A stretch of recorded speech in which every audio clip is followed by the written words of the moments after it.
Hey everybody, Dieter Kurtenbach here at Toyota Center in Houston for the last time in this series, for the last time this year. We got Game 7 tonight. Those are the best two words in sports, Game 7. Warriors and Rockets for a trip to the NBA Finals to take on LeBron James.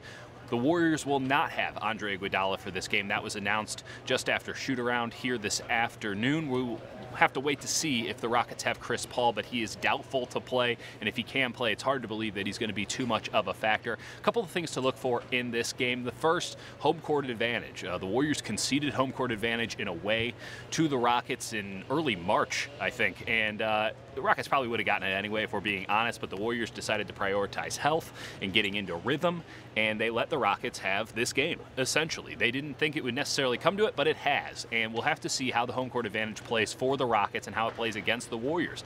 Warriors fell down by 17 in the first half in Game 6. You do that again here, you're not going to win by 29. I think that's fair to say. Warriors know that they need to get out to a good start, and the two big things that they need to do in this game, it's the big numbers. 15. That's the number of turnovers they cannot have more than. Obviously, they can win if they have more than that, but in this series, they have not won if they've had 15 or more turnovers. That's something they're paying attention to always. I mean, just not this series. Always they're paying attention to turnovers. And another big one is fouls. And home court advantage can really play into the referees and how they call the game. Steve Kerr didn't want to acknowledge that in shoot-around because he doesn't want to get fined. At the same time, we've seen it. We saw it in Game 6 for the Warriors. We're probably going to see it again in Game 7. This time for the Rockets, the Warriors have to be disciplined. James Harden is going to want to go to the line early and often. He's going to want to test the Warriors' depth by getting guys in foul trouble. And the Warriors have to be disciplined. And if they have 20 or fewer fouls, they're likely to win. And that's the number in this series. That's the breaking point. If they have more than 20 fouls, they've lost this. They've lost games in this series. If they have fewer than 20 fouls, they've won games in this series. That's the number to look for here tonight, and it might be tricky again because the home court whistle always plays a big role in this game. Warriors talking, I mean, it seemed a pretty normal day.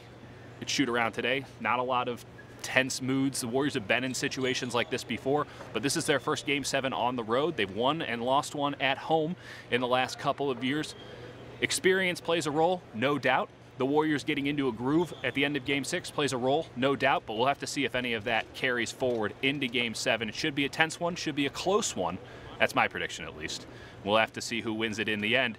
It's either a vacation to Cancun or a trip to Cleveland, and for some reason, the Warriors are rooting for Cleveland. I think a lot of people out in the Bay Area agree with them there. We'll check in with you after the game. Should be a fun one. Until then, Dieter Kurtenbach signing off.